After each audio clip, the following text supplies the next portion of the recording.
안녕하세요. 상한가 주식 가이드의 차트를 읽는 남자 차익남입니다. 오늘은 정말 중요한 종목 하나 준비했습니다. 바로 현대글로비스인데요. 본격적으로 시작하기에 앞서서 본 영상은 7월 18일에 녹화된 영상임을 안내드립니다. 자, 국내 증시에서 제가 조금 기다리던 얘기가 드디어 나오기 시작했어요. 무슨 얘기인지 오늘 알려드릴 테니까 영상 끝까지 꼭 시청해 주시고요. 최근에 댓글로 제 얘기를 듣고 많이 달아주시는 것 같아서 너무 감사하고요. 앞으로도 댓글 많이 달아주시면 제가 힘이 되니까 꼭 댓글 많이 작성해 주시면 좋겠습니다. 먼저 중국 전기차 시장부터 한번 살펴보도록 하겠습니다. BYD, 이게 중국의 전기차 1등 기업이죠. 작년에 정부 보조금만 2조 원을 받았어요. 세계 1위 전기차 기업 BYD 순이익의 4분의 1, 이게 알고 보니 중국 정부 보조금이더라고요.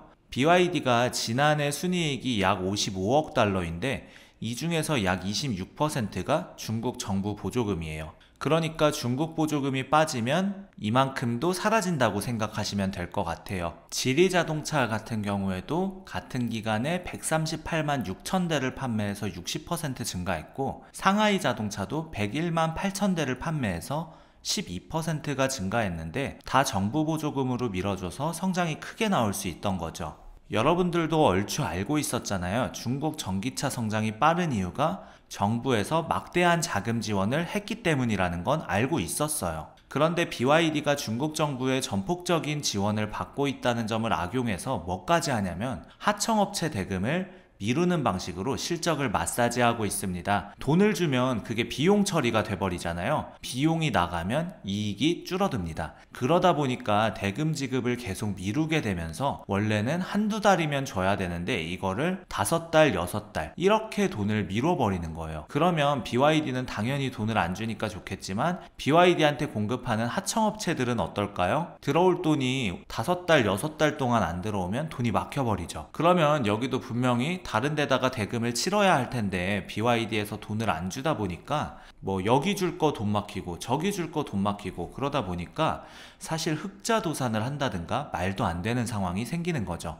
정부 보조금으로 인한 악순환이 반복되고 있는 상황이었다고 얘기를 하는 겁니다. 자, 다음 문제점에 대해서 얘기하기 전에 아직 저희 텔레그램 방 참여하지 않으신 분들 계시면요, 지금 저희 텔레그램 방에서 세력 분석 자료들을 무료로 제공하고 있거든요. 영상 하단 더보기란에 텔레그램 링크로 들어오시면 매수 타이밍과 매도 타이밍까지 정확하게 받아가실 수 있습니다. 매일 오전 장 시작 전 브리핑과 오후에 장 마감 후 시장 정리, 그리고 내일 전망까지 상세하게 알려드리고 있고요. 제가 매일 고민해서 알려드리는 차익남 특별 종목 추천도 드리고 있으니까 놓치지 말고 들어와 주시기 바랍니다. 자, 이어서 진행해 보겠습니다. 그래서 어떻게 됐냐? 밀어주던 중국도 이제는 슬슬 거품이 살짝 끼고 있어요. 전기차 성장을 위해 막대한 자금을 투입해서 키웠는데 이게 지금 와보니까 생산량이랑 규모는 엄청 키워놨는데 지금은 그만큼의 수요가 안 받쳐주는 거예요. 생산량은 100대인데 사가는 건 50대예요. 중국 전기차를 포함한 자동차 연 생산 능력이 2024년 말 기준 무려 6천만 대에 이르는데 실제 생산량이 3천만 대 전후라는 거예요. 절반은 놀고 있다는 거죠. 만들 수는 있는데 만들 필요가 없는 거죠. 6천만 대 정도 만들 수 있는 공장을 지어놨는데 실제로 돌아가는 건 절반이더라. 그래서 중국의 자동차 산업이 꽤 과잉으로 돌아가고 있다고 얘기를 하는 거죠. 물론 앞으로 잘 되니까, 앞으로 더 잘 될 거니까 미리미리 키워놓은 거라고 할 수 있지만 그래도 가동률 50%는 조금 애매하다 얘기할 수가 있는 거고요. 전기차의 경우에는 연 780만 대를 생산하는 것으로 추산되는데 그 중에서 중국 내외 수요가 450만 대입니다. 마찬가지로 전기차도 생산량 대비해서 수요가 부족한 상태다. 그래서 공장이 전체 100% 돌아가지 않고 있거나 돌리더라도 사실 노는 차들이 많거나 재고에 쌓이는 차들이 많다고 보시면 될 것 같아요. 이게 다 어떻게 만들어진 거다? 아까 얘기한 하청업체 문제와 정부 보조금으로 만들어진 재고라고 보시면 될 것 같습니다. 돈을 쏟아 부어서 해서 지금까지 키워놨는데 살짝살짝 수요가 부족해지고 있는 상황이라는 거죠. 전기차 산업이 한때 400여 개 가까웠던 업체들이 현재는 130개 정도 살아남았어요. 거품이 낄 때는 400개까지 갔었는데 정리되고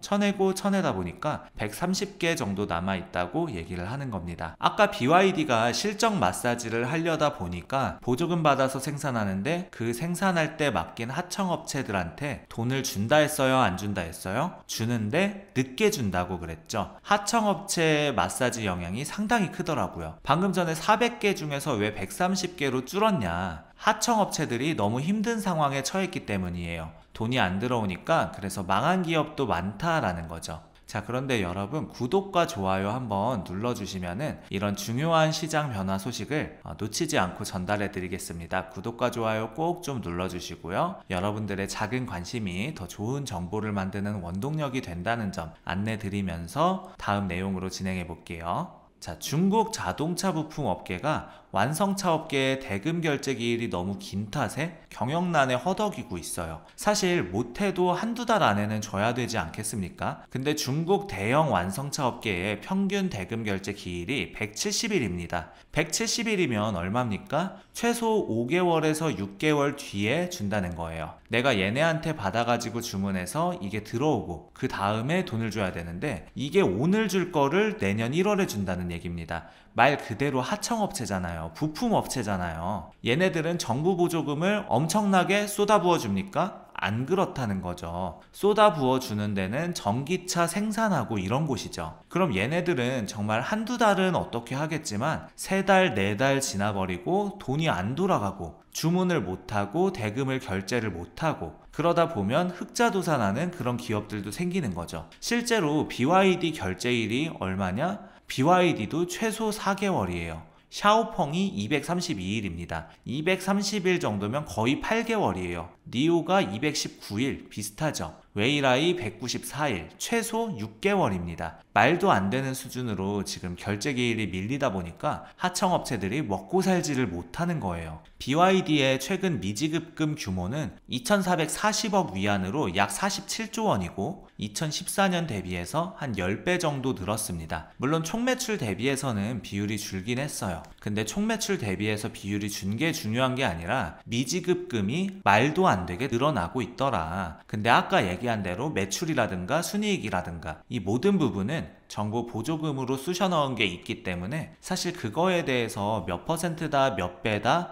이렇게 얘기할 게 없다는 거죠. 그러다 보니까 하청업체가 많이 힘들고 어려우니까 사실 계속 가격 경쟁시키고 다른데 죽이고 중국만 살리고 하는 경쟁만 계속 만들어 왔는데 이제 중국 입장에서도 와 이러다가 진짜로 잘못하면 터지겠는데 이거 잘못하면 진짜 이거 무너지겠는데 라는 생각을 하게 된 거죠. 그래서 무슨 일이 최근에 일어났느냐 이게 중요합니다. 최근에 자동차 업계 변화가 생겼어요. 그러니까 이게 사실 올게 온 거죠. 그동안 그래 우쭈쭈만 하던 중국 정부에서 이제는 뭐다? 대금 결제 빨리 끝내라. BYD, 창안, 동펑, 광저우, 중국의 주요 완성차 업체들이 이달부터 시행된 납품대금 60일 이내 지급을 준수하겠다고 공식 선언했습니다. 중국 국무원이 개정한 중소기업 대금 지급 보장 조례입니다. 돈 보장해줘라, 지급해줘라. 6개월, 7개월, 8개월이 아니라 7월 1일부터 시행이 됐고요. 중소기업 대금을 늦게 지급할 경우 연체 이자를 지급하는 겁니다. 60일 이내, 2달 이내 지급해라.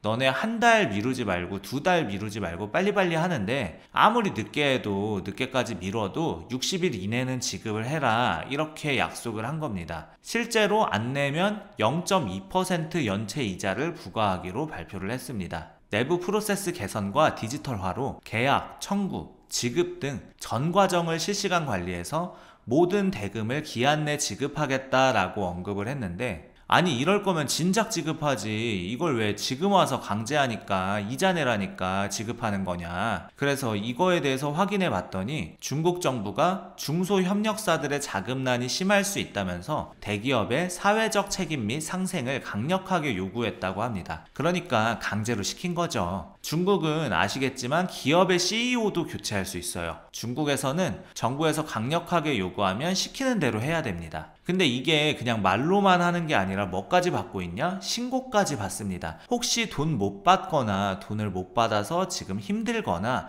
아니면 돈 대신에 다른 걸로 준다고 한다거나 이러면 신고하십시오. 그러니까 지금 중점 자동차 기업 결제기간 약정준수 온라인 신고 창구가 개설됐습니다. 그러니까 말로만 하는 게 아니라 진짜 만약에 안 지키면 신고해. 그래서 대금 연체를 당한 중소기업들의 신고를 접수하고 있습니다. 중점 자동차 기업이 60일 대금 지급 기한 약정을 어기는 경우, 60일 넘게 돈을 안 줘가지고 힘든 경우, 아니면 불합리하게 대금 지급 기한을 설정하는 경우 60일이라고 해놓고서 사실상 더 오래 걸리도록 약속을 강요하는 것도 안 된다는 거예요. 그리고 중소기업에게 상업어음이나 전자증서 등 현금이 아닌 결제 방식을 강제하는 경우도 신고 대상입니다. 현금으로 바로바로 지급해야 한다는 거예요. 그래서 이런 것들을 하게 되면 중국에서 다 신고하면 됩니다. 그래서 신고를 해서 돈을 받아낼 수 있더라. 왜 강력하게 권고했기 때문에 사실 이 부분에 대해서도 중국이 눈에 불을 켜고, 왜 잘못하면 진짜 터지거든요. 중국도 발등에 불똥 떨어지니까 행동하는 겁니다. 자동차 브랜드들이 과잉 생산과 가격 경쟁 등으로 수익성이 악화되고, 이게 하청업체들의 자금 위기로 연결이 되다 보니까 이거에 대해서 사실 위기감이 조금 느껴진 겁니다. 그래서 야, 이거 안 되겠다, 이거 준비하자, 이렇게 한 거죠. 자, 그러면은 이렇게 실제 중국 정부가 중국의 전기차 기업들을 압박하거나 규제를 조금씩 넣기 시작하면 누가 수혜를 보겠어요? 당연히 그 반대에 있는 기업들이 드디어 조금씩 숨통이 트이기 시작할 거다라고 보는 거죠. 그런 기업이 어딥니까? 그런 기업이 우리가 알고 있는 현대차다. 그래서 다른 기업들이 막 상승하고 올라갈 때 현대차는 다른 기업들에 비해, 기아차는 다른 기업들에 비해 사실 올라가거나 움직임이 못 나왔어요. 물론 관세 영향도 있습니다. 그런데 관세도 사실 이제 얼마 안 남았잖아요. 그러다 보니까 이제는 이 중국의 실적 마사지가 종료가 됐기 때문에 현대차가 슬슬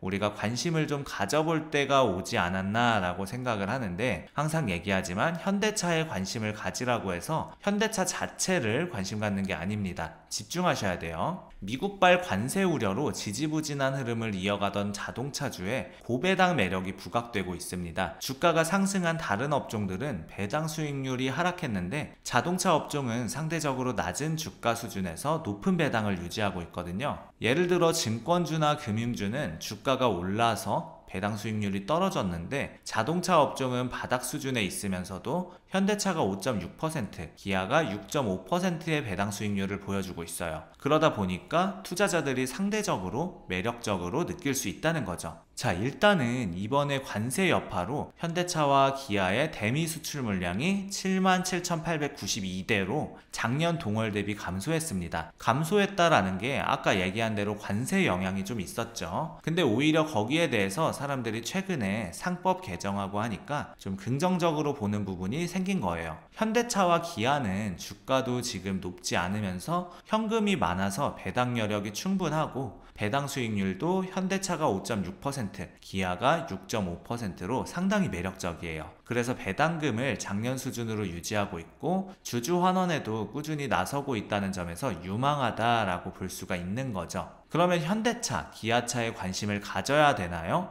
아니죠. 얘네들의 여건이 좋아지기 시작하면 이제 뭐가 진행되냐면 지배구조 개편이 진행될 가능성이 제일 높다고 얘기를 하죠. 그래서 실제로 현대차, 기아차, 현대모비스, 이 지배구조 개편이 이어지기 시작한다면, 여건이 좋아져서 긍정적으로 흘러간다면 결국에 어떤 기업의 기업 가치가 상승해야 되냐, 항상 얘기하는 게 현대글로비스의 기업 가치가 항상 올라가야 된다라고 얘기를 하죠. 왜 현대글로비스의 지배구조상 지분 가치가, 이 기업 가치가 올라가야 되냐? 간단하죠. 정의선 회장이 들고 있는 지분을 싹 열어보니까 그 중에 가장 많은 게 현대글로비스고, 이 현대글로비스 지분이 많기 때문에 얘를 끌어올려서 어떻게 끌어올려? 현대모비스랑 인수합병을 하든 어떻게 하든 하여튼 끌어올려서 기아차 현대제철에 현대모비스 지분을 사서 정의선 회장이 맨 위로 올라가고 현대글로비스가 현대모비스를 가지고 있고 현대모비스가 현대차, 기아차 이렇게 들고 있는 게 가장 깔끔하다라고 얘기를 했죠. 그래서 현재 기아차가 가지고 있는 현대모비스 지분을 사와야 돼요. 누가? 현대글로비스가 뭐 어떻게든 기업가치 끌어올려서. 그러니까 얘는 적어도 기업가치가 내려가선 안 됩니다. 왜 내려가서는 안 돼요? 정의선 회장이 사실 현대글로비스 기업가치가 내려가면 이 현대글로비스로 땡길 수 있는 돈이 너무 제한적이에요. 그런데 이 제한적인 돈을 최대로 끌어올리려면 현대글로비스의 기업가치를 최대로 끌어올려야 된다라고 얘기를 하는 겁니다. 그래서 최근에 현대글로비스가 자율비행 드론을 활용해서 조지아주 물류센터 내에 자동차 반조립 부품 재고 관리 시간을 5시간에서 30분으로 단축하고 있어요. 드론 날려가지고 명령 받으면 사진 찍고 와가지고 그걸 가지고 데이터를 서버로 전송하고 소프트웨어로 분석해서 재고량을 측정하더라. 그래서 현대글로비스가 이런 일들을 하는데 이것도 중요하지만 결론적으로 증시가 우리는 지금 밀렸을 때까지 가정을 해야 돼요. 증시가 계속 올라가요 라고 얘기할 게 아니라 증시가 올라갔다 내려갔다를 가정했을 때 이렇게 중간중간 내려가는 일이 있더라도 충분히 우상향을 할 수 있는 기업을 찾아야 되는데 그게 제 생각에는 현대글로비스의 가능성이 높다라고 보는 거고 주가가 밀려도 관심을 가져야 하는 기업으로 실적 성장도 충분하다라고 말씀드립니다. 왜냐면 제가 현대글로비스를 처음 얘기한 게 여기였어요. 자, 그래서 분할로 정말 크게 열어놓고 여러분들 크게 열어놓고 분할로 접근한다 라고 생각하시면 될 것 같아요. 그래서 12만원까지 열어놓고 현재 14만원 이 구간에서 대략 한 15% 정도 되거든요. 마이너스 15%. 그럼 여기서 한 3번이든 4번이든 분할 매수를 하겠다 하면은 전략이 좀 더 안전할 수 있다. 그래서 지금 상황에서는 시장이 한번 흔들릴 것까지 감안해서 대응해야 된다 말씀을 드려보겠습니다. 자, 정리해 볼게요. 중국에서 조금 힘을 풀어주면 아마 이득 보는 건 현대차일 가능성이 높고요. 그 다음에 현대차 같은 경우는 얘기한 대로 배당에 대한 기대감이 커지고 있는 상태고 그러다 보면 이제 지배구조 개편에 대한 얘기가 슬슬 이제 숨막힌 게 풀리고 나면 나올 가능성이 높고 그러면 현대글로비스에 대한 지분 가치는 계속 상승할 가능성이 높다라는 거 알아두시면 될 것 같아요. 그래서 시장 밀릴 거 감안해서 분할로 관심을 계속 두고 있어야 된다 이렇게 말씀을 드리겠습니다. 자, 우리 구독자 여러분들 중에서 주식을 할 때 어떻게 기준점을 잡아야 될지 잘 모르겠다 하시는 분들 있을 거라고 생각이 듭니다. 제가 텔레그램 방 무료로 운영하고 있고 여기서 종목이나 오전 오후 시황 브리핑, 기초적인 주식 교육, 그 외에도 리포트 자료들까지 다 올려드리고 있습니다. 우리 구독자 여러분들 위해서 무료로 운영하고 있는 곳이니까 안 들어오시면 손해예요. 영상 하단에 더보기란이랑 고정 댓글에 텔레그램 방 링크 남겨놨고요. 채널 홈에도 이렇게 텔레그램 방 링크가 있습니다. 꼭 이 혜택을 받아가셨으면 좋겠습니다. 아직 구독 눌러주지 않으셨거나 새로 방문해주신 분들은 구독과 좋아요 눌러주시면 더 돈 되는 정보, 더 도움되는 주식으로 보답하겠습니다. 짧게나마 응원 댓글 달아주시는 분들 덕분에 영상 제작하는 데 있어 큰 힘이 되고 있습니다. 조금만 시간 내셔서 짧게나마 댓글 달아주시면 감사하겠고 우리 구독자 여러분들의 수익 하나만을 위해 여러분들이 돈을 벌어야 제가 돈을 번다는 모토로 앞으로도 항상 꾸준히 정진해 나가도록 하겠습니다. 지금까지 상한가 주식 가이드의 차트를 읽는 남자 차익남이었습니다. 감사합니다.